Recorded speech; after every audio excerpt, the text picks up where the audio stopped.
이 시간 다 자리에서 일어나셔서 오늘 우리에게 주시는 하나님의 말씀을 함께 읽겠습니다. 오늘 우리에게 주시는 하나님의 말씀은 신약 성경 누가복음 7장 18절에서 35절의 말씀입니다. 신약 성경 누가복음 7장 18절에서 35절의 말씀입니다. 하나님의 말씀을 한 절씩 교독하여 읽겠습니다. 요한의 제자들이 이 모든 일을 그에게 알리니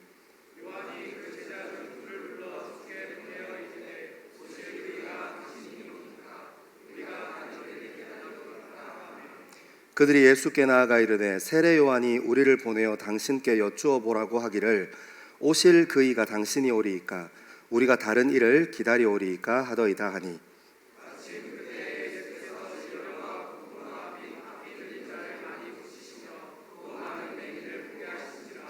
예수께서 대답하여 이르시되 너희가 가서 보고 들은 것을 요한에게 알리되 맹인이 보며 못 걷는 사람이 걸으며 나병 환자가 깨끗함을 받으며 귀먹은 사람이 들으며 죽은 자가 살아나며 가난한 자에게 복음이 전파된다 하라.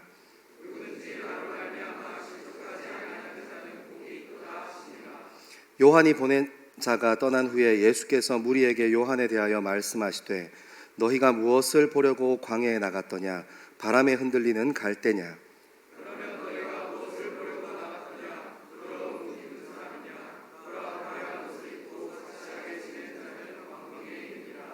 그러면 너희가 무엇을 보려고 나갔더냐 선지자냐 옳다 내가 너희에게 이르노니 선지자보다 훌륭한 자니라.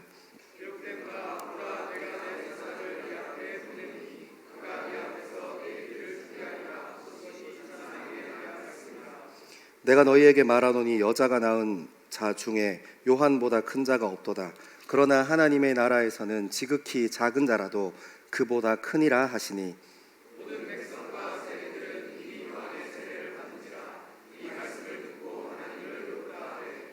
바리새인과 율법 교사들은 그의 세례를 받지 아니하므로 그들 자신을 위한 하나님의 뜻을 저버리니라.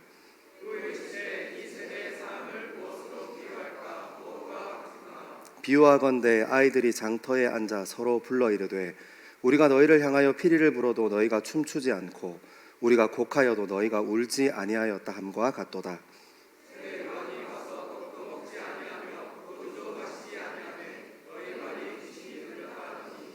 인자는 와서 먹고 마심에 너희 말이 보라 먹기를 탐하고 포도주를 즐기는 사람이요 세리와 죄인의 친구로다 하니 지혜는 자기의 모든 자녀로 인하여 옳다함을 얻으리라. 아멘. 이 말씀은 살아계신 하나님의 말씀입니다. 아멘. 여러분 오는 수요일부터 제2의 수요일을 시작으로 사순절이 시작됩니다. 여러분 저는 모태신앙은 아니고 늦게 예수를 믿어서 교회 공동체 안으로 들어왔어요. 고등학교 1학년 때 예수님이 뜨겁게 저를 인격적으로 만나주셨기 때문입니다. 근데 처음 맞았던 그 기독교의 절기가 성탄절기였어요. 주님께서 오시기를 기다리더라고요. 그것을 주현절이라고 대림절이라고 얘기합니다. 근데 저는 되게 불편했어요. 뭐 다른 사람들은 모르겠지만 저는 제 자신을 잘 알잖아요. 다른 사람들은 제 속에 있는 것들, 제가 담은 생각들, 제 마음을 잘 모르겠지만 다른 사람들은 몰라도 저는 잘 알잖아요. 그리고 때로는 그런 것도 있더라고요. 저는 잘 모르는데 하나님만 아시는 것들도 분명히 존재했습니다. 예수님께서 그것 해결하러 오셨다고 하시더라고요. 예수님께서 성탄절의 기쁨의 캐롤과 찬양과 찬송들 사이에 그 기쁨이 충만한 예배 가운데 아기 예수로 오신 이유가 십자가에 달리시기 위해서 오셨다고 하시더라고요. 저는 사실 기독교인들이 이해가 잘 안 갔어요. 예수님께서 나 같은 사람 때문에 내가 아무리 생각해도 다른 사람은 숨길 수 있고 사람에게는 제 허물을 숨길 수 있고 사람에게는 피해갈 수 있을지 모르는데 스스로 보면 자기가 어떤 존재인지 잘 알 텐데 나 같은 사람을 위해서 십자가를 지시러 예수님께서 오셨는데 이게 기뻐? 하고 사실 동기화가 잘 안 됐어요. 그리고 그 불편함은 사실 저는 지금도 있어요. 저 같은 사람을 위해서 십자가를 지셨어? 오늘 그 글로리아 성가대에서 찬양했던 것처럼 그 크신 하나님의 사랑 말로 다 형용 못하네. 저는 조금 안다고 고백할 수 있습니다. 왜냐하면 예수님께서 나 같은 사람을 위해서 죽으셨지 하는 그 마음에 제가 예수님을 인격적으로 만난 이후에, 그리고 이 고민을 한 이후에 잘 한번 살아보려고 노력했거든요. 중심을 잘 세워서 제 삶을 바꾸어 보려고 정말 노력했거든요. 그리고 저는 막연하게 내 삶이 더 성숙해지고 내가 할 수 있고 선택할 수 있는 것들이 더 많아지면 제 삶이 나 같은 사람을 위해서 예수님께서 십자가를 지시지 않으셔도 됐을 텐데 나 같은 사람을 위해서 왜 예수님께 십자가를 지셨나 하는 고백을 안 할 수 있는 성숙에 제가 이룰 수 있을 줄 알았어요. 착각이었죠. 나이가 들고 성숙해 가면 갈수록 제가 고등학교 1학년 언저리 때 고백했던 하나님께 왜 나 같은 사람을 위해서 십자가 지셨습니까? 했던 그 고백이 나이 40든 올해 여전히 똑같은 고백하고 있어요. 제가 성숙했고 하나님께 제 중심을 흐트러뜨리지 않으려고 노력했고 한번 제대로 살아보고 싶어서 삶의 자리도 용기 내서 이렇게도 옮겨보고 저렇게 옮겨봤지만 여전히 냉정히 남들은 다 모르는 제 마음에 담고 있는 것들, 내가 살아가는 제 중심들 천천히 제 삶을 읽어볼 때 저는 여전히 고1 때 고백했던 것과 똑같이 고백합니다. 하나님, 나 같은 사람을 위해서 왜 십자가를 지셨을까?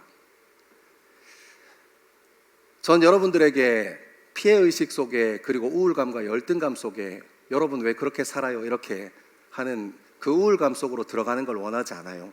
중요한 것은 하나님께서 우리를 위해서 십자가 지셨다는 거예요.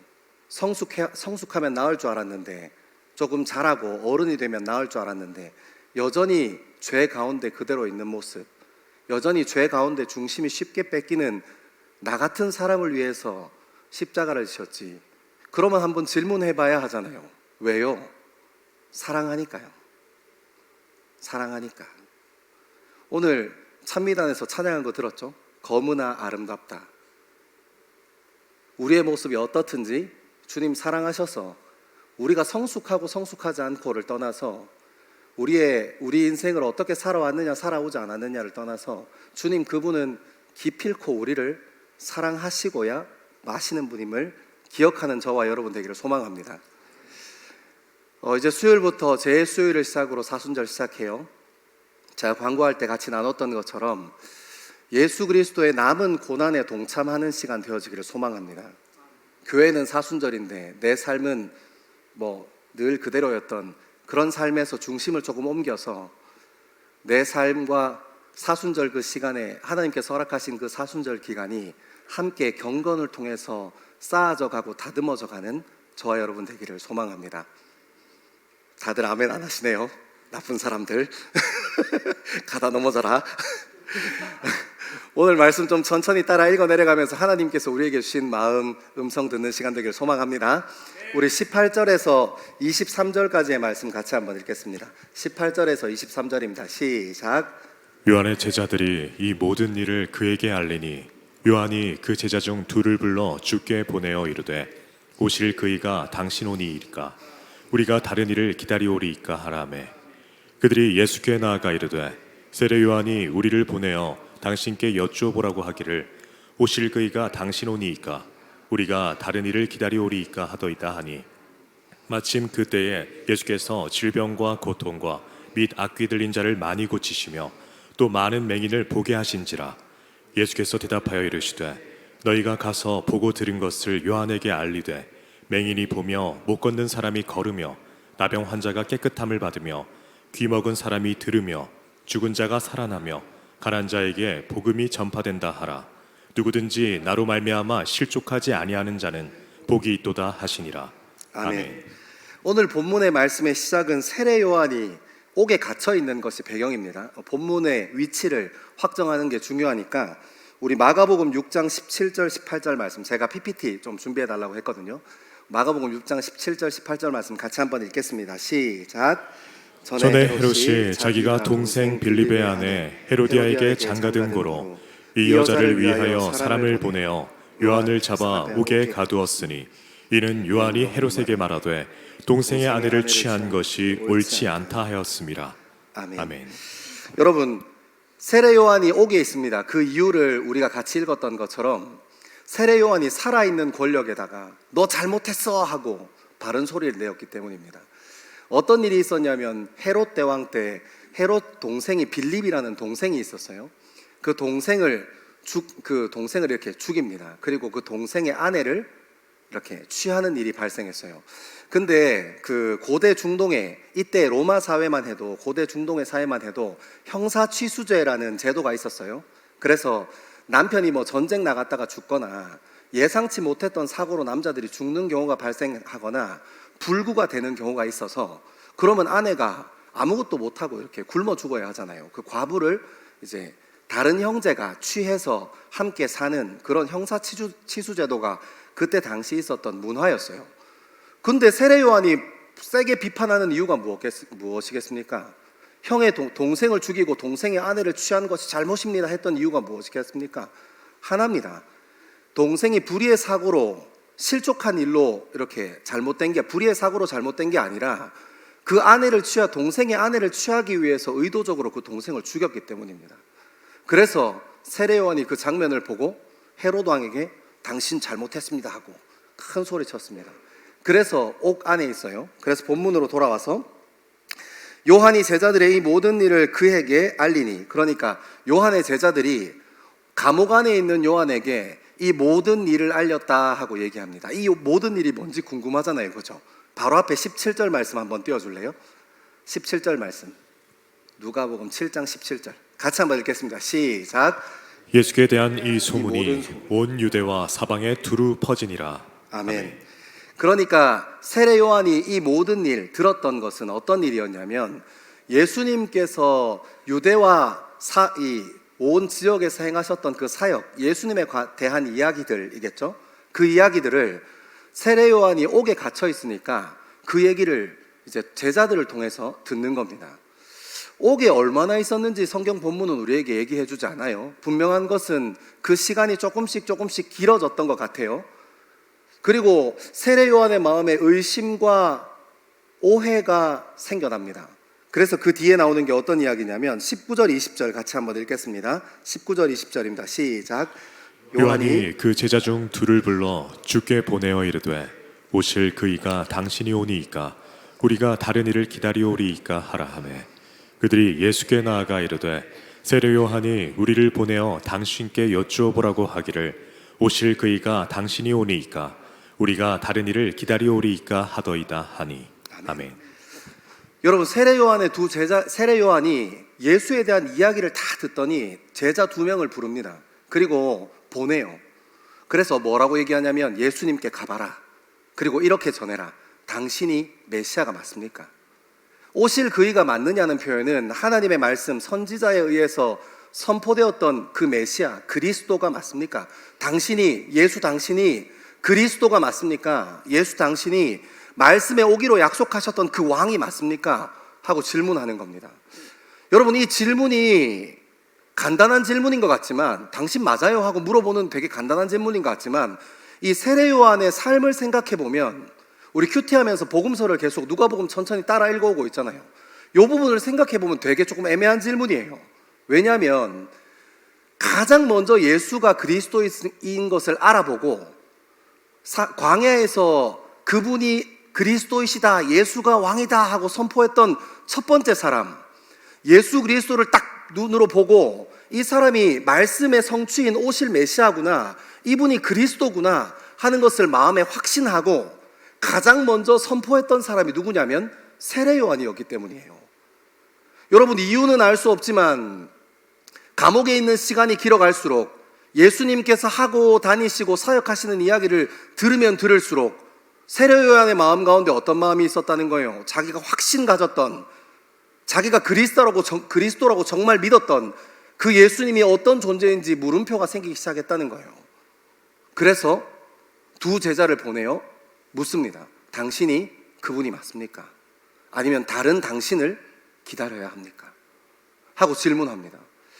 여러분, 이 쉽지 않은 질문들을 가지고 예수께 나온 2 제자들, 세례 요한의 2 제자들에게 예수님은 우문현답처럼 좀 어리석은 질문에 굉장히 현명한 대답을 우리 본문의 21절에서 23절까지 하는데, 우리 21절과 22절만 같이 한번 읽어보겠습니다. 시작. 마침 그때 예수께서 질병과 고통과 및 악기 들린 자를 많이 고치시며 또 많은 맹인을 보게 하신지라. 예수께서 대답하여 이르시되 너희가 가서 보고 들은 것을 요한에게 알리되, 맹인이 보며 못 걷는 사람이 걸으며 나병 환자가 깨끗함을 받으며 귀먹은 사람이 들으며 죽은 자가 살아나며 가난한 자에게 보복이 전파된다 하라. 아멘. 여기까지만 합시다. 세례 요한의 두 제자가 예수님께 찾아가서 당신이 그분이 맞습니까? 아니면 다른 당신을 기다려야 합니까? 하는 질문에 예수님께서는 봐라, 네가 직접 사역의 현장에서 일어나고 있는 일을 봐라. 그리고 특별히 21절에 보면 이런 표현이 있어요. 악귀 들린 자를 많이 고치시며 또 많은 맹인을 보게 하신지라. 여러분, 이 많이 고치시고 많은 맹인을 보게 하신지라 하는 이 많은이라는 표현은 한 번에 일어날 수 있는 거예요, 없는 거예요? 예수님의 이 사역이 그냥 한 번에 이루어지고 있는 거예요? 아니면 여러 번에 걸쳐서 오랫동안 그 자리에서 이루어지고 있는 거예요? 어느 정도인지는 알 수 없지만 어느 시간 동안 단회적으로 일어나는 게 아니라, 일시적으로 일어나는 게 아니라 예수님의 사역은 그 자리에서 긴 시간 동안, 어느 정도의 시간 동안 그 자리에서 계속해서 일어나고 있었습니다. 그 사역의 현장, 사역의 열매들을 세례 요한의 두 제자들에게 보라고 얘기하신 겁니다. 그리고 그것으로 말미암아 다시 가서 세례 요한에게 전해라 얘기합니다. 그리고 마지막에 23절에 누구든지 나로 말미암아 실족하지 아니하는 자는 복이 있도다. 그러니까 예수님께서 세례 요한이 뭐 했다는 걸 아셨어요? 실족했다는 걸 아셨습니다. 여러분, 제가 이렇게 성경에 있는 이야기를 쭉 적어놓고 정리하다가 세례 요한의 오해의 출발, 세례 요한이 의심하고 있는 이 의심의 출발이, 여러분 잘 들어야 돼요. 예수님께서 어떤 일을 하고 계신 것에 대해서 확인하고 싶은 게 아니었어요. 세례 요한이 마음에 의심이 들고 오해가 찾아와서 두 제자를 보내서 거기 가서 그분이 당신이 맞습니까? 다시 물어보고 와 하고 했던 것은 예수님께서 지금 하고 계신 일, 소문으로 이 모든 일을 들었던, 그 소문으로 들었던 일, 예수님께서 열심히 일하고 계신 것을 궁금해했던 게 아니라 무엇을 궁금해했다는 거예요? 예수님께서 왜 이 일은 하지 않으시나 하고 궁금해하는 거예요. 이해했죠? 여러분 잘 따라오고 있죠? 이 예수님께서 21절과 22절에 보여준 이것은 맹인이 눈을 뜨고 안진뱅이가 일어서고 죽은 자가 살아나고 손 마른 자가 손을 펴고 이렇게 신유가 일어나고 치유가 일어나고 회복이 일어나는 것은 이사야 선지자가 선포했던 하나님 나라가 도래했을 때, 메시아가 이 땅에 왔을 때 이런 일이 일어날 거야 하고 이사야 선지자가 이렇게 선포했던 것들이에요. 그 사역 현장에서, 예수님의 사역 현장에서 그런 하나님 나라가 이미 이루어지고 있었던 거예요. 그것을 보고 세례 요한의 두 제자는 다시 세례 요한에 가서 얘기했겠죠. 근데 이미 실족했어요. 왜요? 세례 요한은 예수님께서 하고 계신 그 일이 자기에게 문제였던 게 아니라 왜 어떤 일을 하고 있지 않아요? 하고 질문하고 싶거든요. 어떤 일이었겠습니까? 생각해보면 세례 요한 입장에서는 그렇지 않겠습니까? 당신이 그리스도면 이제 나처럼 살아있는 권력에 삿대질도 한번 하고 시원하게, 당신이 진짜 그리스도로 온 사람이 맞으면 언제까지 계속 거기 붙어가지고 안진뱅이들이랑 시간 보낼 거냐? 언제까지 앞 못 보는 사람이랑 시간 보낼 거냐? 거기서 그렇게 치유만 하고 있을 거냐? 그거는 할 만큼 했지 않냐? 무슨 얘기가 하고 싶을까요? 이제 당신이 왕으로 이 땅에 오셨다는 것을 위해서, 준비하시기 위해서 유력한 사람들도 좀 만나봐야 하지 않겠냐? 당신이 이 땅에 그리스도로 오셔서 이 땅을 뒤집으셔야 하는 분인데 정치하는 사람들도 좀 만나고 유력한 사람들도 좀 만나고, 깨알같이 세례 요한의 마음에 제가 이렇게 감정이입을 해보면 나도 좀 풀어주고, 안 그렇겠습니까? 좀 모질하면, 잘 안 될 것 같으면, 혼자 좀 힘들 것 같으면 TF팀 만들어서 저기 1층에 다문화 홀 빌려가지고 1층 온유홀 빌려서 TF팀 모여라 막 이렇게 해가지고 막 회의도 좀 하고 해야 되는데 언제까지 그 병자들이랑만 같이 시간 보낼 거냐? 이게 답답한 거 아닙니까? 그래서 실족한 거 아닙니까? 사랑하는 여러분, 제가 이 말씀을 여기까지 쭉 정리하고 굉장히 놀라운 사실을 발견했어요. 무엇이었냐면 그 세례 요한의 못돼 먹은 태도가 제 삶에도 똑같이 있었기 때문이에요. 세례 요한의 그 나쁜 태도가 우리 신앙 안에, 우리 젊음 안에 그대로 있었기 때문입니다. 여러분 어떻습니까? 우리가 하나님 앞에 나아가서 매달리고 우리의 신앙들을 좀 펼쳐놓고 냉정하게 한번 잘 생각해 보십시오. 여러분은 하나님께서 여러분의 삶 가운데 일하시고 계시는 것, 단 한순간도 쉬지 않고 여러분의 삶 가운데 일하시고 계시는 것에 집중하십니까? 아니면 여러분이 원하는 것을 여러분이 원하는 방법대로 이루어주지 않으시는 그 하나님 앞에 원망하고 마음 쏟아지고 애통하고 하나님 왜 일을 이 모양으로 하십니까? 지금 직장에 눈 3개 달린 상사 눈을 찔러도 뭐한 판에 지금 저렇게 멀쩡하게 살아서 오늘도 출근했는데 나를 갈굽니다. 어떻게 해야 됩니까? 하나님 제가 시험 잘 쳐서 국가고시 잘 통과해서 제가 잘 먹고 잘 사는 게 문제입니까? 제가 그거 통과해야 공무원이 돼야 고시 통과해야 주의 나라와 주의 영광을 위해서 내가 간증도 하고 할 거 아닙니까? 왜 하나님 그때가 지금이 아닙니까? 하고 쏟아지지 않습니까? 때로는 정말 못됐게 부모님이 막 잔소리할 때 어때요? 주님 빨리 손을 보내십시오. 저 입을 틀어 막아 주십시오. 돌아가시면 안 되니까 코는 빼고 밑에만 탁 이렇게 막아주시면 안 됩니까? 이런 못된 생각도 하고. 여러분 세례 요한이 두 제자를 보내어서 했던 질문, 우리 삶의 질문과 별로 다르지 않아요.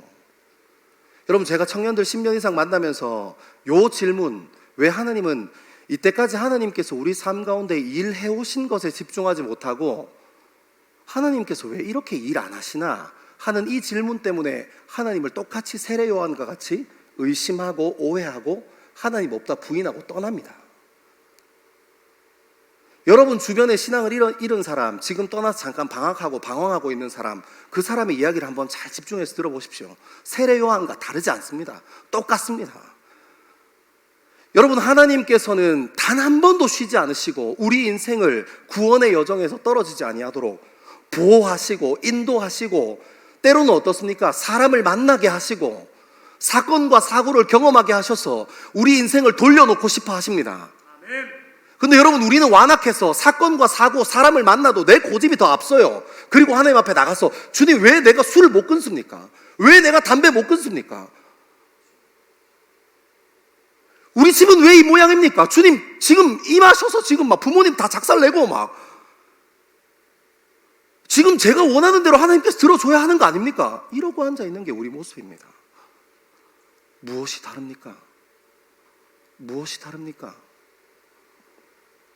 여러분 여전히 예수님께서 어떻게 하시고 계신가 보다 우리 삶에 중요한 것은 내가 이 일을 어떻게 이루고 싶어 하는가가 훨씬 더 중요한 문제입니다. 여러분 제가 이 말씀 묵상하다가 금요일 날 이제 막 설교도 정리하고 막 교회 일도 있고 이러니까 저희 두 아들이 방학이거든요. 여러분이 부모 돼보면 알겠지만 이제 두 다리로 걸어 다니기 시작하는 아이들은 집을 박살내는 마법을 가지고 있어요. 이상하게 분명히 이걸 이렇게 어지럽힌다고? 이게 거의 은사예요. 진짜 하나님께 은혜를 더해서 받은 것 같아. 아닐 것 같지? 다 당해봐라 이것들아. 걷기 시작하면 막 아주 그냥 막 온 방을 초토화시킵니다. 6.25 전쟁도 그렇게 안 나요. 거의 임진왜란입니다. 제가 딱 집에 들어갔는데 저를 반기는 것이 까꿍하고 커튼 뒤에 양말이 하나 이렇게 탁 청소기 뒤에 씌워가지고 이렇게 있더라고요. 와, 제가 친절하게 인사해줬습니다. 할로 하고 들어갔는데 막 임진왜란 막 나가지고 막 조선 사람, 일본 사람 뒤엉켜가지고 막 난리도 아니고 막 와, 막 그러니까 제가 어떻게 했겠어요? 여러분 화내야지 하고 화냅니까? 이미 천불이 나 있습니다. 저는 으악 하다가 갑자기 제가 이 생각이 나더라고요. 왜 하나님 우리 둘째 아들한테 내가 원하는 대로 이루어지기를 바라고 있습니까? 제가 방금 전에 이 말씀 묵상하고 정리하고 왔잖아요. 왜 우리 둘째 아들한테도 내가 원하는 대로 내가 바라는 대로, 얘는 미숙해서 그럴 수 있는 아이인데 여러분 그러잖아요. 여러분 나중에 결혼할 때 정신 바짝 차려야 됩니다. 그 아이는 원래 그렇습니다. 여러분의 생각대로 그렇지 않습니다. 그 아이는 미숙할 때는 미숙한 것이 정상입니다. 막 이제 초등학교 5학년짜리 아이가 아버지, 다이슨 청소기로 한번 쫙 밀어놨습니다. 좀 이게 어제 아버지가 흘리신 라면 국물이 잘 안 지워져서 물티슈로 3번 세척하고 기름걸레로 2번 닦았습니다. 이게 정상입니까? 아버지, 어머니께서 어제 돌려놓고 가신 세탁기에서 모든 세탁물을 다 꺼내서 차곡차곡해서 제 서랍 안에 넣었습니다. 짜잔! 이게 정상입니까? 그러면 문제의 초등학교 5학년이 그런다. 빨리 병원 가야 됩니다.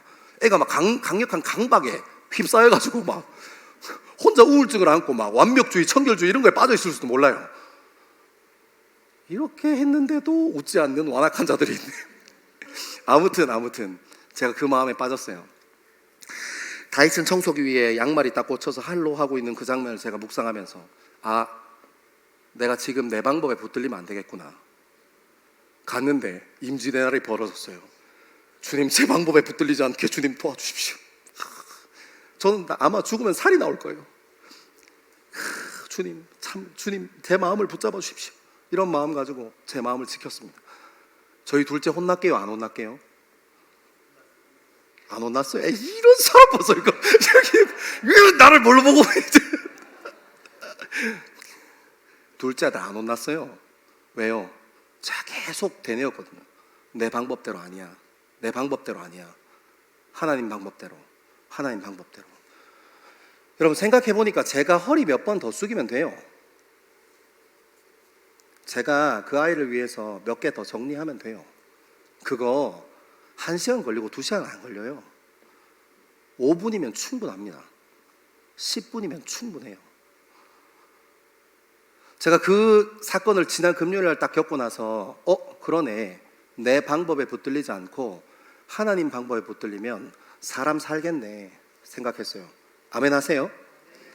여러분 주변에 똑같은 일 계속 일어날 거예요. 저는 오늘 세례 요한이 오해하고 의심했던 그 출발 지점, 왜 하나님은 내가 원하는 것을 내가 원하는 방법대로 일하지 않으시지? 하는 그 질문이 우리 삶 가운데도 있다는 것을 알게 되기를 소망하고, 여러분의 삶에서 사건, 사고, 관계 이런 것처럼 갈등과 문제 속에서 하나님의 방법에 사로잡히게 되기를 소망합니다. 그럼 사람 살릴 수 있어요. 사람이랑 관계 척 앉을 수 있습니다. 여러분 물론 우리가 완벽하지 않은 인간이라서 10번 중에 그런 마음이 3번 들겠습니까? 아니 우리를 너무 잘 보면 안 되지. 저희가 막 천불이 나는데 10번 중에 1번이라도 여러분 붙들리면 이득 아닙니까? 10번에 1번이 쌓이면 나랑 같이 관계하는 사람 살리지 않겠습니까? 저희도 훈련하고 노력해서 지금은 10번에 1번이지만 다음에는 10번에 3번, 정말 훈련하고 열심히 도전해서 10번에 5번만 해도 여러분 결혼해서 새끼들 살릴 수 있습니다. 배우자 살릴 수 있어요. 결혼하면 배우자가 내 마음 같지 않다는 것을 신혼여행 출발하는 날 알게 돼요. 같은 마음 같은 뜻 한 몸인 줄 알았는데 비행기 타면 바로 알게 됩니다. 여러분 그 마음에 하나님의 방법에 붙들리는 저와 여러분 되기를 소망합니다. 여러분 그리고 좀 중요한 얘기 하나 해야 되는데, 제가 이 얘기 해야 되나 말아야 되나 되게 고민 많이 했어요. 저는 지난번에도 얘기했지만 전 여러분들이 목회자들한테 예의를 잘 갖춰줬으면 좋겠어요. 이거 미리 전제로 깔고 얘기합니다. 가끔 가다 보면 몰상식한 목회자들이 그런 거 이용해요. 목회자한테 함부로 하면 천벌이 하늘에서 벼락 떨어져. 여러분 그거 맞습니까? 여러분 11조 안 내면 하나님께서 일수 천사 보내가지고 장갑 끼고 막 이렇게 여러분 통장 막 빵꾸 내고 막 갑자기 자빠져서 병원 가게 해서 병원비 들게 하고, 하필이면 자빠졌는데가 의료보험 적응 안 되는 데고, 지난달에 실비보험 나는 젊어서 괜찮지 하고 끊었는데 막 자빠졌는데 막 3달 입원해야 되고. 여러분 하나님께서 이렇게 하십니까? 그게 하나님 방법 아니에요. 근데 여러분 이상한 이런 상상에 사로잡힌 사람들이 있어요. 정신 차리십시오. 하나님 그렇게 일하시는 분 아닙니다. 하나님은 이 땅을 창조하신 이후부터 지금까지 단 한 번도 쉬지 않고 우리를 위해서 여전히 일하시고 계세요. 중요한 것은 우리가 누리고 우리가 경험하는 것들에 감사하고 주님 앞에 마음을 드리고 하나님께서 내일에 하시는 일들에 집중해야 되는데, 우리는 하나님께서 해주시는 건 당연한 거고 내가 원하는 것이 내가 원하는 대로 이루어지지 않으니까 뭐라고 하는 거예요? 목회자들이 옛날에 나 못돼 먹어가지고 목회자한테 함부로 하면 교통사고가 나. 우연의 일치로 그렇게 된 겁니다. 하나님 그렇게 일 안 하세요.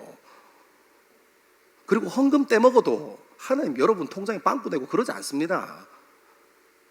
여러분 그렇게 해서 하는 헌금, 그렇게 해서 하는 존경은 의미가 없어요, 사실. 제가 재밌는 얘기 하나 해줄까요? 제가 어릴 때 23살 때 일이었어요. 교육전사 사역 처음 시작했는데 사례를 70만 원 주시더라고요. 그때 5만 원짜리를 이렇게 지갑에 그때는 카드로 계산도 안 하고 지갑에 5만 원짜리 넣어 다닐 때였는데, 여러분 5만 원짜리 어떻습니까? 보기만 해도 가슴 벅차고 그런 지폐 아닙니까? 근데 어디 그 예배 드리러, 선교단체 예배 드리러 갔다가 거기서 얘기하기를 선교사님이 교통사고가 나서 다치셨대요. 그래서 그 선교사님을 위해서 치료하는 헌금을, 원래 그 선교단체가 헌금하는 선교단체가 아닌데 헌금하는 시간을 좀 갖겠대요. 지갑을 열어봤죠. 자신 있게 5천 원짜리가 하나 있겠지. 분명히 하나 있었어. 근데 그 5천 원짜리가 발이 달렸는지 없더라고요. 이게 웬걸, 지갑 안에 5만 원짜리만 2장이 딱 묻혀 있었습니다. 더 놀라운 사실은 나랑 같이 옆에 갔던 신학생이 그걸 봤다는 거예요. 나는 잔돈이 없는데 한 장만 빌려주면 안 돼? 와, 여러분, 그래서 제가 하나님 앞에 드리는 게 아니라 제 얼굴 부끄러워서 그 친구한테 5만 원짜리 하나, 제가 5만 원짜리 하나 이렇게 해서 헌금했어요. 제가 집에 가는데 얼마나 아깝던지요. 와, 너무 아까운 거예요. 10만 원이 지금 70만 원 받아서 한 달 살아야 되는데 너무너무 아까운 겁니다. 근데 하나님께서 제 마음에 불현듯이 그런 마음 주셨어요. 오케이, 5천 원만 받을게. 이해하세요? 그런 거 하나님 원하시지도 않고 받으시지도 않으세요. 여러분, 저는 여러분 마음의 중심에서 우러나오는 헌금이 주님 앞에 연락되기를 소망합니다. 누구한테 잘 보이기 위해서 하는 거 아니에요. 누구한테 인정받기 위해서 하는 것 아닙니다. 중요한 것은 하나님께서 원하시는 하나님 방법이냐, 이것이 하나님께서 원하시는 하나님의 방법이지 하는 마음에 사로잡혀서 하나님께 드리는 거예요. 그거 누구 본다고 자꾸 그렇습니까? 사랑하는 여러분, 오늘 세례 요한의 이 이야기 앞에서 저는 우리의 방법이 아니라, 우리의 이성이 아니라 하나님의 지혜와 하나님의 말씀과 그리스도의 마음에 사로잡히는 저와 여러분 되기를 소망합니다. 우리 말씀을 좀 더 따라 읽어보겠습니다. 31절에서 35절의 말씀입니다. 31절에서 35절입니다. 시작. 또 이르시되 이 세대의 사람을 무엇으로 비유할까? 무엇과 같은가? 비유하건대 아이들이 장터에 앉아 서로 불러 이르되 우리가 너희를 향하여 피리를 불어도 너희가 춤추지 않고 우리가 곡하여도 너희가 울지 아니하였다 함과 같도다.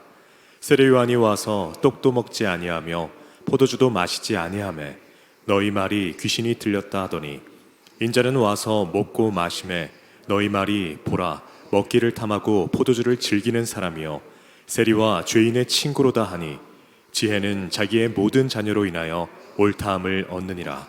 아멘. 여러분, 이 본문 31절부터 35절까지 본문은 되게 독특한 본문인데 제가 이거 신대원에서 이 본문 공부할 때 되게 재밌고 흥미롭게 공부했던 본문이에요. 여러분, 이 본문이 31절에서 45절까지 딱 떼어내서 해석해도 이해가 되는 본문이고, 이거를 이제 18절부터 예수님께서 세례 요한에 대해서 얘기하시는 그 맥락을 따라서 쭉 같이 문맥을 따라 읽어도 해석이 되는, 전혀 다르게 해석이 되는 본문이에요. 목사님 어떻게 그럴 수 있습니까? 하는 표정이 몇 명 있는데 그런 표정 지어줘서 너무 고맙고, 여러분들이 이 신학이라는 학문 안에 서기방법론이라는 방법론과 비평이라는 방법론을 여러분들이 공부하지 않아서 그래요. 이 본문 외에도 대표적으로 이렇게 쓰여진 본문이 어떤 본문이 있냐면 요한복음 끝에 보면, 여러분 요한복음의 마지막 장은 20장 30절 31절입니다. 거기 보면 표제어에 이렇게 적혀 있어요. 이 책이 쓰인 목적은 하고 쓰여 있어요. 근데 여러분, 우리는 요한복음의 맨 마지막 장이 몇 장인 줄 알아요? 우리 최태양 전사님의 최애 본문 요한복음 21장이 마지막 본문이잖아요. 그래서 가끔 요 부분을 목사님들이 설교하면서 요한복음의 부록으로 21장이다 하고 이렇게 표현하시는 거 들어봤을 거예요. 정확하게 그런 형식을 띠는 건 아니지만 이 본문도 똑같이 그렇게 해석할 수 있는 본문이라는 거예요. 그리고 우리가 이 본문의 31절부터 35절까지 이 본문만 딱 떼어내서 해석하는 거를 많이 들어왔어요. 그건 어떻게 시작하냐면 32절 같이 한번 읽겠습니다. 32절만 시작. 비유하건대 아이들이 장터에 앉아 서로 불러 이르되 우리가 너희를 향하여 피리를 불어도 너희가 춤추지 않고 우리가 곡하여도 너희가 울지 아니하였다함과 같도다. 아멘. 여러분 이 32절을 중심으로 해석하면 이렇게 돼요. 장터에 앉아서 서로 불러 이르되 우리가 너희를 향하여 피리를 불어도 너희가 춤추지 않고 곡해도 곡하지 않는다. 요 본문을 뜯어서 어떻게 많이 이용하냐면 예배 드리는데 자세와 태도에 대해서 똑바로 해라 하고 해석하는 본문으로 이 본문 진짜 많이 써요. 예배 드릴 때 찬양할 때 똑바로 정신 차리고 중심 딱 세우고 예배 제대로 드려야지 너희 뭐하고 앉아있냐 요런 얘기를 하는 본문으로 실제로 이 본문을 쓰고, 그리고 요 31절에서 35절까지만 요 부분만 딱 뜯어내서 보면 그렇게 해석하는데도 아무런 문제가 없어요. 실제로 신학 하시는 분들이, 학문 하시는 분들이 이 본문을 두 가지의 용례로 다 해석하는 것이 가치 있고 옳은 해석이라서 실제로 주석에도 그런 해석들이 실제로 있어요. 근데 오늘은 그 해석은 잠깐 옆으로 제껴놓고, 우리 많이 들었잖아요. 예배 시간에 피리를 불 때 너희 춤 안 추냐? 곡하는데 울지 않냐? 이런 얘기 너무 많이 들었으니까 오늘은 이 맥락에 따라서 맞춰서 한번 같이 보자고요. 32절 말씀 한 번 더 읽을게요. 32절입니다. 시작. 비유하건대 아이들이 장터에 앉아 서로 불러 이르되 우리가 너희를 향하여 피리를 불어도 너희가 춤추지 않고 우리가 곡하여도 너희가 울지 아니하였다 함과 같도다. 아멘. 그리고 31절 한번 읽겠습니다. 31절 시작. 또 이르시되 이 세대의 사람을 무엇으로 비유할까? 무엇과 같은가? 아멘. 여러분 이게 전제를 잘 들어야 돼요. 31절에 보면 예수님께서 누구에 대해서 교훈하고 싶어 하는 거예요? 이 세대의 사람들을 무엇에 비유할까? 그러니까 지금 32절부터 일어나는 일이 실제로 있는 일이라는 거예요? 없는 일이라는 거예요? 없는 일이라는 거죠. 비유하는 거니까. 실제로 일어나지 않은 일에 대해서 얘기하는 거예요. 그러면 32절의 전제가 뭐예요? 비유하건대 아이들이 장터에 앉아. 여러분 이게 아이들이 노는 게 이 맥락을 따라서 읽어 내려오는, 예수님의 이야기를 따라서 읽어 내려오는 내러티브의 핵심인 거예요. 아이들이 장터에서 놀아. 옛날에는 뭐 컴퓨터도 없고 휴대폰도 없고, 그러니까 장터가 사람들이 제일 많이 왔다 갔다 하는 인구 밀집도가 제일 높은 곳이잖아요. 옛날에 저 어릴 때만 해도 5일장 서는, 제가 너무 시골에서 태어났나? 여러분 5일장 알아요? 모르면 미안합니다. 저는 그런 데 살았어요. 어촌에서 태어났습니다. 거기 가보면 막 조그만한 서커스도 하고 장 서는 날 거기서 되게 화려한 이벤트들을 많이 했어요. 그러니까 여기 있는 아이들, 그런 아이들을 얘기하는 거예요. 애들이 놀 게 없고 할 게 없으니까 애들을 데리고 우르르르 가서 장터에 앉아서 아이들끼리 노는 것이 요 얘기의 전제입니다. 그러니까 그러면서 서로 이르되 우리가 너희를 향하여 피리를 불어도 춤추지 않고. 여러분 어린애들이 모여서 뭐 하겠어요?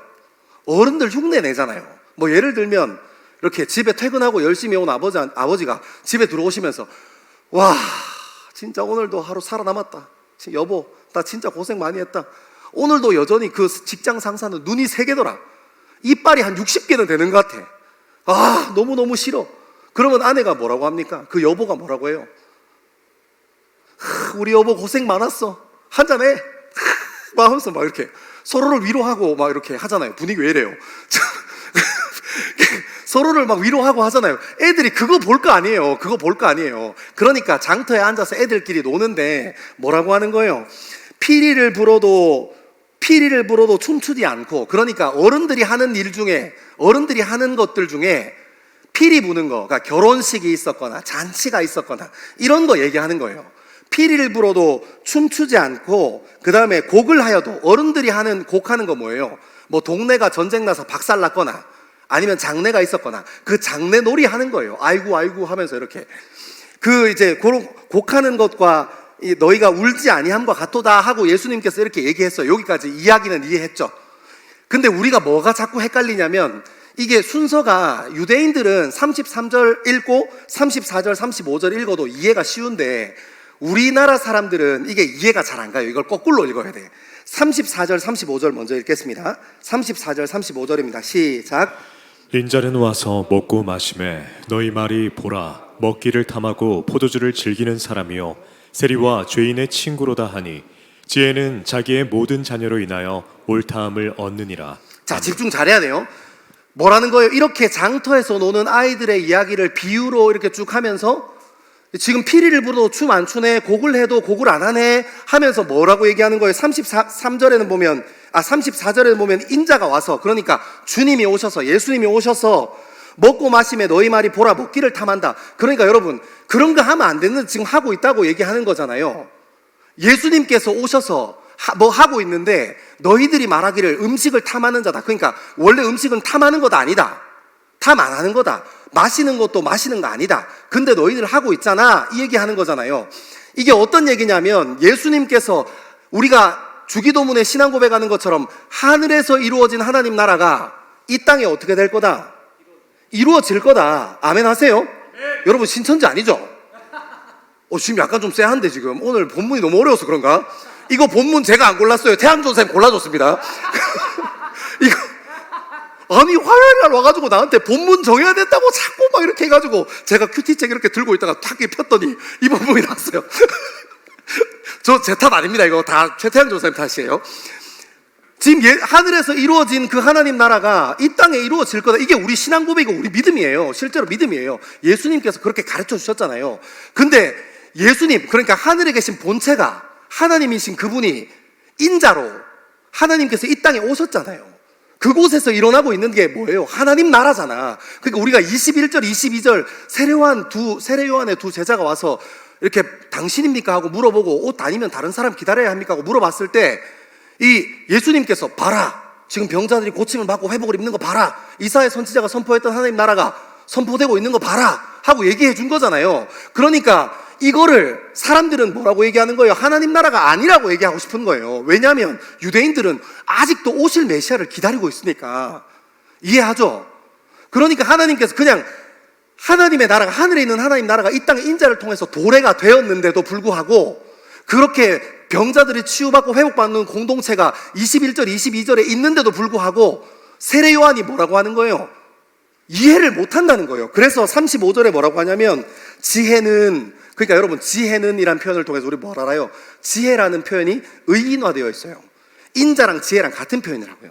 지혜는 자기의 모든 자녀로 인하여 옳다함을 얻느니라. 그러니까 21절, 22절에 뭐가 나왔어요? 맹인, 다리 저는 사람, 이상한 놈, 약간 좀 문제 있는 애들, 이런 애들이 다 거기서 회복받고 치유받는 그 하나님의 나라, 그것으로부터 모든 자기의 백성으로부터 옳다함을 받는다.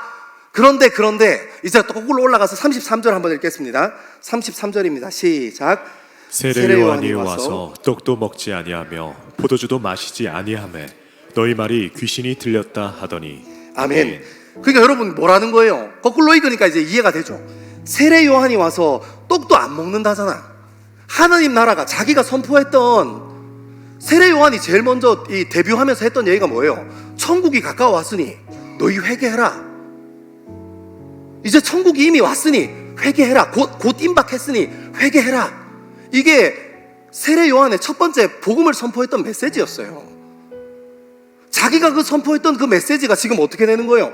이 땅에 도래해서 이 땅에 하나님 나라가 예수 그리스도를 통해서 건설되고 그 증거를 두 제자들이 눈으로 보고 목도하고 세례 요한에게 전했는데도 불구하고 세례 요한이 뭐라고 얘기하는 거예요? 세례 요한은 와서 먹지도 않는다. 여기에 참여하지 않는다. 하나님 나라에 참여하지 않잖아.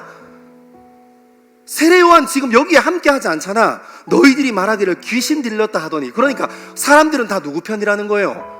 세례 요한 편이라는 거예요.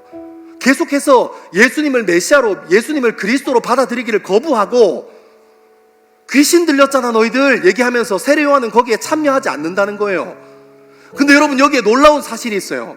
35절에 얘기했던 것처럼 인자는, 지혜는 모든 자기 자녀로부터 옳다함을 얻는다, 인정받는다 하는 것을 세례 요한도 경험했어요. 멀리 나오지 않아요. 29절 말씀 같이 한번 읽겠습니다. 29절입니다. 시작. 모든 백성과 세리들은 이미 요한의 세례를 받은지라 이 말씀을 듣고 하나님을 의롭다 하되. 아멘. 여러분 이미 세례 요한도 복음이 선포되어지고 그곳에서 일어나는 치유와 회복을 경험했던 사람이에요. 29절에 저기 나오는 것처럼 이미 모든 백성과 세리들은 세례 요한의 회개의 세례를 받았어요. 이미 세례 요한도 하나님의 나라에 대해서 경험했어요. 그럼에도 불구하고 지금 옥 안에서 자기가 원하는 것이 자기가 원하는 때에 자기가 원하는 방법으로 이루어지지 않으니까 예수님 당신이 그분이 맞습니까? 하고 해코지 하는 거예요. 여기까지 나오고 세례 요한의 이야기는 역사 속으로 사라져버립니다. 그리고 마가복음 전승에 따르면 세례 요한은 목이 잘려서 그 헤로디아의 생일날, 헤롯 왕의 생일날 그렇게 진상되는 이야기로 마쳐요. 사랑하는 여러분, 처음에 출발은 하나님께 사로잡히고 붙들려서 출발할 수 있지만 끝은 넘어질 수 있다고 얘기하는 겁니다. 그 세례 요한의 숭고한 그 마음, 예수 그리스도를 가장 처음으로 알아보고 그 복음의 역사를 열고 시작했던 그 세례 요한도 마음의 중심을 잃어버려서 때로는 넘어지기도 한다는 겁니다. 사랑하는 여러분, 저는 이 말씀이 그대로 살아서 우리 삶 가운데 있다는 것을 알게 됐습니다. 어떤 마음이 살아있습니까? 우리도 실패하잖아요. 여러분, 우리도 완벽하지 않습니다. 세례 요한처럼 때로는 교회 안에서도 내 의에 사로잡혀서 하나님께서 어떤 거 원하시는지 궁금하지도 않아. 하나님 나라가 어떻게 선포되었는지 궁금하지도 않아. 교회에서 오래 신앙생활하면서 직분 받고 아니면 수십 년 하면서 마을 목자 되고 목자 돼서 내가 가지고 있는 의와 하나님께서 하시고 있는 의가 다를 때 내 의가 맞아 하고 내 의를 주장하고 싶은 것이 우리 아닙니까? 그렇게 넘어지기 쉬운 것이 우리 모습 아닙니까? 우리 연애할 때, 결혼할 때도 똑같습니다. 이 사람의 평생 종으로 살겠습니다. 이 사람의 배우자로 살겠습니다. 이 사람의 반쪽으로 살겠습니다. 이 사람을 섬기고 살겠습니다 하고 그렇게 숭고한 마음으로, 사랑하는 마음으로 시작하지만 어느 순간 내 의가 더 중요합니다. 사랑하는 여러분, 저는 이 말씀 앞에서 저와 여러분의 삶이 돌이켜지기를 소망합니다. 우리가 우리의 젊음을 세워서 고집부려야 할 것이 무엇입니까?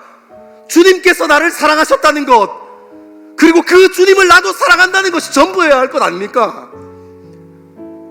내 방법보다 나를 사랑하신 예수 그리스도께서 걸어가시고 사용하셨던 그 방법에 내 젊음을 동참하는 것이 진짜 우리가 걸어가야 할 길 아닙니까? 여러분 나중에 자라서 직분 받는 것이 여러분의 신앙의 목표가 될 것입니까?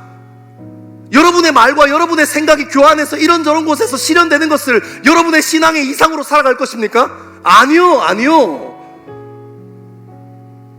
사랑하는 여러분, 우리가 해야 할 것은 우리 젊음이 가지고 있는 의가, 우리가 가지고 있는 중요한 본질이 예수 그리스도 당신의 것과 같습니까? 하고 질문하는 거 아닙니까? 그래서 그 방법이, 그 예수 그리스도의 방법이 내 의와 맞지 않아도, 내 방법과 맞지 않아도 주님, 내가 주님의 의를 선택하고 주님의 방법에 고집부리겠습니다 하고 내 삶을 내어드리기 시작하는 것 아닙니까? 사랑하는 여러분, 우리는 넘어질 수 있습니다. 이 마음에 감동이 있고 이 마음에 지혜가 있는 것 같아도 우리는 곧 또 넘어질 것입니다. 그럼에도 불구하고 우리가 다시 일어나야 하는 이유가 무엇입니까? 그럼에도 불구하고 실수했고 실패했지만 그럼에도 불구하고 우리가 다시 중심을 잡고 세워야 하는 이유가 무엇입니까? 주님 당신은 다 방법이 있으시기 때문입니다. 아멘 하세요. 주님 당신은 여러분의 젊음을 향한 방법과 계획이 있으시기 때문입니다. 하나님께서는 우리 교회를 향한 질서가 있으시기 때문입니다. 여러분이 헌신하고 수고하는 그 직장 공동체 안에서도 하나님께서 여러분을 통해서 계획하신 계획과 방법이 있다는 것을 믿고 신뢰하는 것입니다. 사랑하는 여러분, 그렇게 하나님의 방법에 붙들리는 저와 여러분 되기를 소망합니다. 세례 요한처럼 넘어질 수 있지만 다시 한번 일어서서 우리 젊음의 중심을 세워 주님의 방법이 내 방법과 똑같은지 질문하고, 하나님 당신의 의가 지금 내가 감정 부리고 화나 있는 그 의와 같은 것인지 확인하는 저와 여러분 되기를 소망합니다. 아멘. 그러면 본문에서 얘기하시는 것처럼 예수 그리스도를 통해서, 인자를 통해서, 지혜를 통해서 이 땅 가운데 이루어졌던 그 하나님의 나라 누릴 수 있는 사람이 될 것입니다. 반드시 여러분의 인생 가운데 완전하지 않지만 작지만 하나님 나라가 세워질 줄 믿습니다. 우리 다 자리에서 일어나셔서 깊은 예배의 자리로 함께 동행하기를 소망합니다. 예수는 내 힘이요 나의 기쁨 내 참 소망 그 이름의 생명이 내 삶의 우리 다시 한번 처음부터 같이 고백합니다. 예수는 내 힘이요 예수는 내 힘이요 나의 기쁨 내 참 소망 그 이름의 생명이 내 삶의 이유 오직 주만 따라갑니다. 오직 주만 따라갑니다. 오직 주만 높이 받으소서. 내 평생에 그 이름을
젊은 그리스도인들이 이 시간 같이 결단하고 기도하기 시작합시다. 하나님, 당신의 방법이 내 방법보다 훨씬 더 지혜롭습니다. 당신의 방법이 내 의보다 훨씬 더 아름답습니다. 하나님, 나의 의보다 하나님의 의가 훨씬 더 완전하십니다. 우리 그렇게 우리의 젊음의 믿음을 세워서 이 시간 주의 이름 3번 크게 외치며 같이 한번 기도의 자리로 나아갑니다. 주여, 주여, 주여. 아버지 하나님, 아버지 하나님, 우리의 방법보다, 우리의 의로움보다, 우리의 결정보다 주님, 당신의 의로움과 당신의 방법이 더 옳습니다. 하나님, 하나님, 당신이 더 아름다웠습니다. 하나님, 당신이 더 옳습니다. 주님, 당신이 전부입니다. 나의 방법이 아니라 주님의 방법이 우리 삶 가운데 임하는 것이, 아버지 하나님, 아버지 하나님, 우리가 기도하고 결단하며 다시 한번 우리 인생의 중심을 세우는 것이, 하나님, 우리 인생의 나의 방법과 나의 의로 주님 바라보지 아니하고 주님의 방법과 주님의 의로 주님 바라보고, 하나님, 날마다 내 감정과 내 의가 아니라 주님께서 세우시는 마음 가지고 주님 앞에 나아갈 수 있도록 아버지 하나님, 우리의 삶을 붙잡아 주십시오. 주님, 우리와 함께하여 주십시오. 아버지 하나님, 아버지 하나님, 당신의 방법이 옳습니다. 주님, 당신의 방법이 옳습니다. 주님, 당신의 의가 옳습니다. 하나님, 우리는 여전히 연약합니다. 하나님, 우리는 여전히 약합니다. 너무나 연약합니다. 아버지 하나님, 아버지 하나님, 우리의 삶의 중심을 주님 받아주십시오. 아버지 하나님, 당신의 의가 우리의 의가 되어 주옵소서. 아버지 하나님, 아버지 하나님, 당신의 의가 나의 의가 되어주기를 소망하고, 가장 아름다운 당신의 마음이 나의 마음이 되어주기를 소망합니다. 주님의 방법이 내 삶을 붙잡고, 주님의 마음이 내 삶을 붙잡고, 주님의 생각이 내 삶을 붙잡고, 주님의 말씀이 내 삶을 붙잡을 수 있도록 아버지 하나님 인도하여 주옵소서. 아버지 하나님, 우리를 붙잡아 주옵소서. 아버지 하나님, 아버지 하나님, 당신의 이름이, 하나님, 당신이 우리의 삶의 이유가 됩니다. 주님의 이름이 우리의 삶의 이유가 됩니다. 우리 젊음의 이유가 됩니다. 아버지 하나님, 아버지 하나님, 우리를 받아주십시오. 아버지 하나님, 우리를 받아주옵소서. 우리를 주님 앞에 엎드릴 수 있게 주님 인도하여 주옵소서. 하나님, 우리의 가치가 아니라 하나님의 가치로, 우리의 방법이 아니라 하나님의 방법으로 주님 앞에 마음드리며 주님 앞에 나아가는 우리의 길을 소망합니다.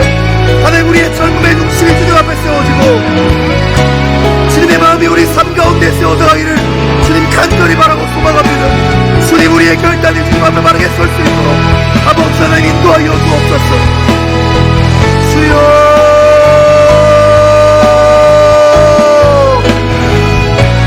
주여,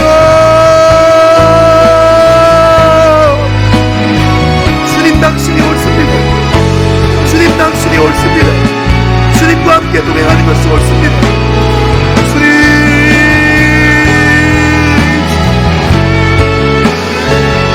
주님,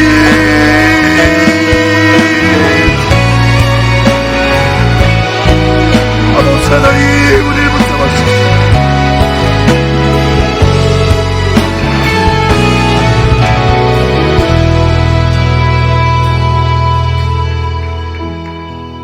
다시 한번 기도하실 때 성령 하나님을 의지하고 깊은 기도의 자리로 나아가기 원합니다.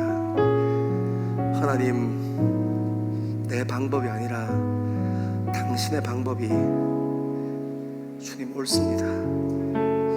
내 감정이 아니라 하나님께서 주신 부르심이 옳습니다.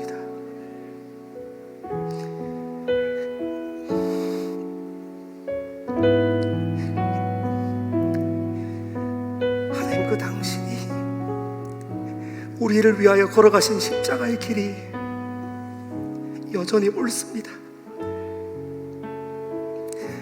우리 그렇게 하나님의 방법을 좀 기대하고 소망하며 깊은 기도의 자리로 같이 한번 나아가겠습니다. 기도하겠습니다.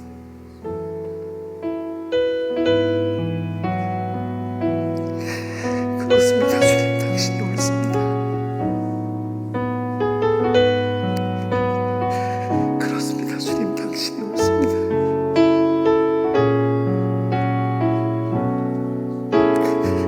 그렇습니다. 하나님, 당신이 옳습니다.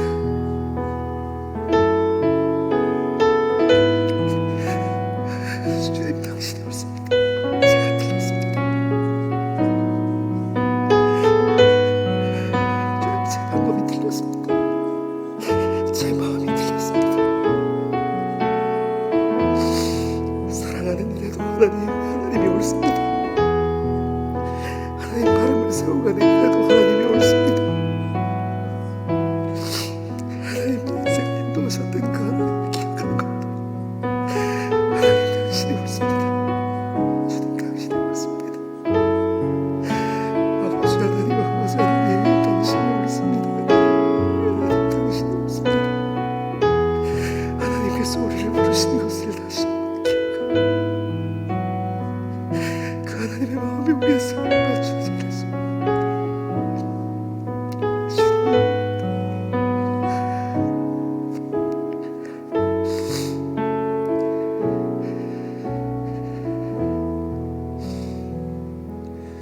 그렇습니다. 하나님,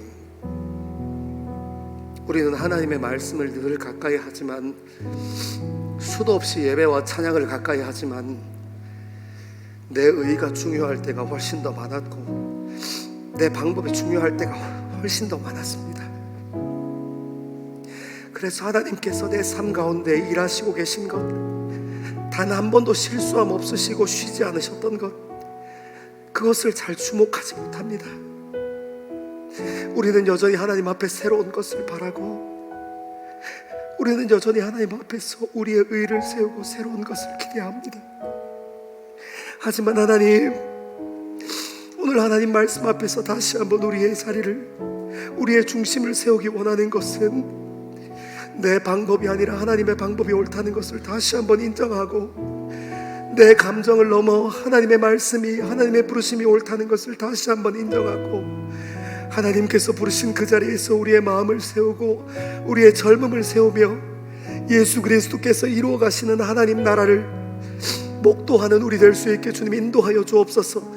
우리 젊음 가운데 일하셨던 하나님을 발견하고, 우리 가정 안에서 역사하셨던 하나님 아버지의 은혜를 발견하고, 내가 속해 있는 공동체 안에도 여전히 일하시고 계시는 예수 그리스도의 일하심을 확인하는 귀한 젊음들 될 수 있게 주님 우리와 함께하여 주옵소서. 감사합니다. 이 모든 말씀을 사랑하는 예수님 이름으로 기도합니다. 주님 하나면 충분함을 고백하는, 그래서 우리의 방법을 넘어 하나님의 방법으로, 우리의 의를 넘어 하나님의 의로, 우리의 욕망과 고집을 넘어 하나님의 부르심으로 나아가기를 소망하는 젊은 그리스도인들 위해, 그리고 예배를 사모하여 함께 예배의 자리를 지키는 하나님의 백성들 머리 위에 하나님께서 선포하신 복을 선언합니다.